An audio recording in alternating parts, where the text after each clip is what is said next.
Good to see you, man. Shawn, Showtime Florida. Good to see you. Good to see you. When Crawford, I was there. Okay. You said I probably don't care, man. I've been doing you for a long time, man. We go back. He said you probably don't care. Hey, did he ever catch you sparring Pacquiao? Yeah, I got everything. yeah. He was there when I started with Pac. Yeah. I'm gonna make some money very soon with those pictures. How was that sparring? Some insights. Very competitive. We all knew what he was gonna do, and he did.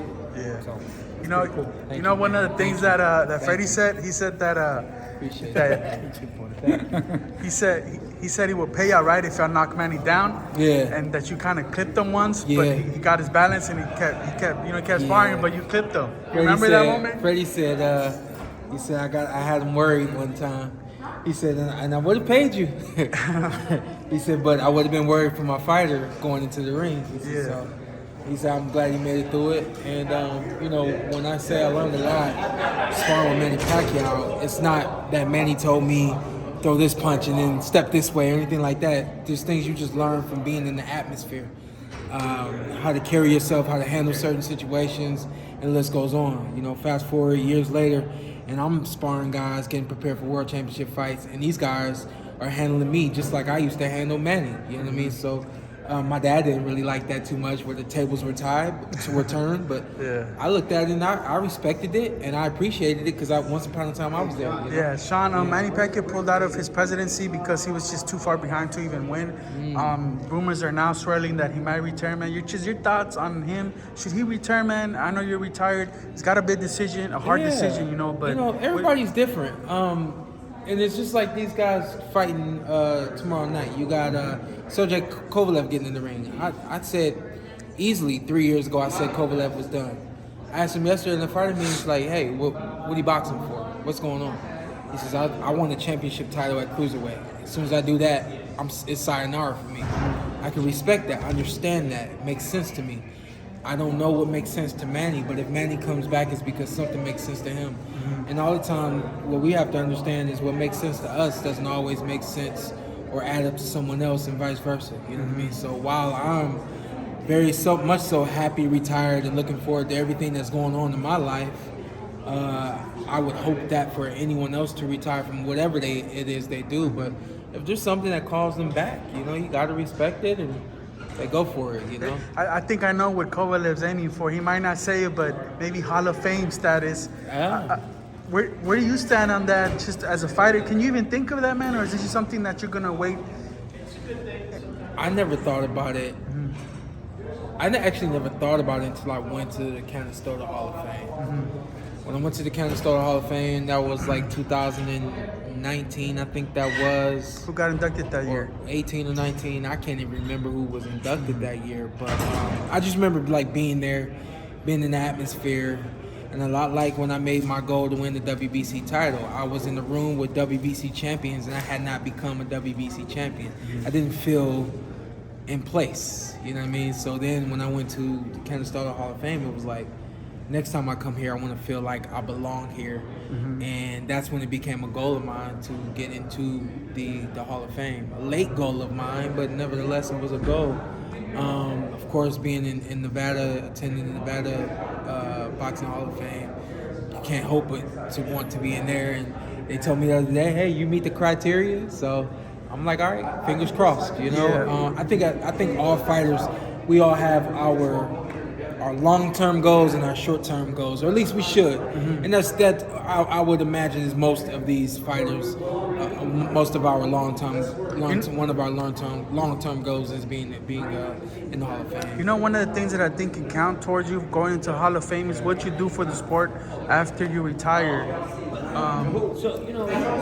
After you retire, what you do for the sport should count towards your Hall of Fame like credentials or whatnot. You're doing a lot. Your podcast. Yeah. I hear you started something about keeping a closer eye on the amateur system. Yeah. Just all that, and I see you here with Triller, man. Are we possibly gonna see the Porterway podcast on Triller or something? What's going on, man? That would be awesome. We haven't connected those dots yet. Nevertheless, I'll go back to what you just said.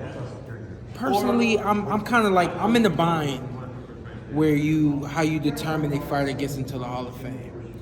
I think that while, of course, if not all of it, the majority of it should be based on what you've done in the ring and what your accomplishments are. But I really do. I think, like, for myself, if to someone that votes for me to be in the Hall of Fame says he hasn't done enough, I respect you for saying that, but I'm doing things outside of the boxing ring that are going to count. Even if they don't count for the Hall of Fame, they're going to count. You know what I mean? So I think at some capacity, you do have to consider who that champion is and who he was, not just what did that champion do, what did he accomplish still in doing the ring. something for the sport. Yeah, right? so I honestly, man, like I really looked at my career and said, am I a Hall of Fame fighter?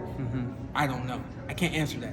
But then I'll say, Naturally, you don't want to answer that question. and naturally I don't answer that question. Yeah. But then I look at myself and I say, well, you know, have I carried myself as a champion? Have I done the things that a Hall of Famer would do? And I'm like, hell yeah. Hell You know what I mean? yeah, you fight everybody, man. Take I off do. fades. I think that if anything, me being completely honest, if anything, I would say that I'm stealing home by everything that I'm doing outside of being in the ring, but not to get into the Hall of Fame.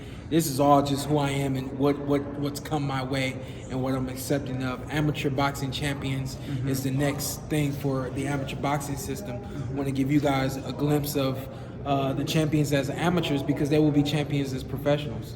For sure. I know you got to check in. So last thing, man, the big fight this past Saturday, Canelo, Bivol, man, just your thoughts. I know you broke it down on the Porter way, but I don't think we've got it here. Check it out? I haven't seen it. No, I haven't gotten to just it. No, I've been busy all week, man, like covering events, but I haven't seen it. You know, that's why I'm very interested to hear. So shout out to Carson Merck on the podcast, and also shout out to my guy Dre Mac. These two guys said Dmitry Bivol was going to win the fight, and I was like, okay, we got a good one on our hands. I know we got a good one on our hands. I wasn't sold that Dmitry Bivol was going to win. It's Canelo Alvarez. I wasn't sold Canelo Alvarez was going to beat Dmitry Bivol. I just wasn't sold. But first round, second round, third round, by the fourth round, I said, all right. And if you look back at my tweets, I think right around round 5, I said, hey, any Dmitry Bivol fans out there, like, you guys, stand up right now. Something's happening, you know what I mean? And you could just see it, you know what I mean? And I think for me, being realistic, I think right around maybe round 9, I said, Canelo's broken. If he does not make a big run soon, he's gonna concede to being defeated. And it ended up going that way, man. But again, I've said on the podcast, I think Canelo wins a rematch. Yeah, it's funny that you say the fourth round, because everyone that has any kind of knowledge of the sport tells me the fourth round. Oscar De La told me he was there ringside, and his father quickly in the fourth round looked at him and said, like, that's it for Canelo. I wasn't sold. I was like, it's over in the fourth round. He quickly said, sixth round, fifth round, sixth round. I said, all right. And then by the 9th round, I was like, he's not coming back. He's got to go on a run and show that he's got this, or he's gonna lose. And it ended up going that way. But you know, I challenge anybody to look at Canelo in 2021, 2020, and 2019. You see the exact same Canelo Alvarez in the ring in 2022 against a man that he can't fight the same way that he fought 2020, 2021, and the list goes on. So I think in the rematch, he'll make adjustments. He'll come to the ring differently, and we'll see tactics. We'll see game plan, and we could see Canelo Alvarez be successful in the rematch at 175. Last thing, there was a video surfing him of him gambling. Depending on Canelo gambling? Yeah, gambling right after the fight. You know, you guys are entitled to live your life or whatnot, but depending on that situation, because he lost, how did you handle your losses? What would you take of seeing a video of Canelo gambling or whatever? It looked like he might have had a drink or whatnot or something, and as a fighter, you know, how you take the loss? Boxing's just like life, man. And just saying that to say, like, when I take a loss in life, or I see a loss coming, I'm quick to start cleaning, or I'm quick to play cards by myself, like solitaire, or I got a couple of other games that I play by myself just to stimulate my mind. And in that moment, you know what I mean, he may have just been stimulating his mind. And it's like I tell people, like, if your hands are moving, if your mind is focused on something, there's a stimulation there where you're able to kind of work through things. Everybody's different, but that's how I meditate. I don't meditate by closing my eyes or humming or anything like that. No disrespect to anybody that does that, but my meditation is actually like I got to be walking, I got to be moving, and my mind is really going. You know what I mean? So I would imagine he was blowing off some steam. Yeah, last thing, man. Where does he go from there? He rematches. Dimitri Bivol. And he could win. You said he wins. What kind of adjustments? He's got to get to the body. Take a page from Errol Spence Jr.'s playbook. 6th or 7th round, Errol Spence went exclusively to the body. He went exclusively to the inside and made it his fight.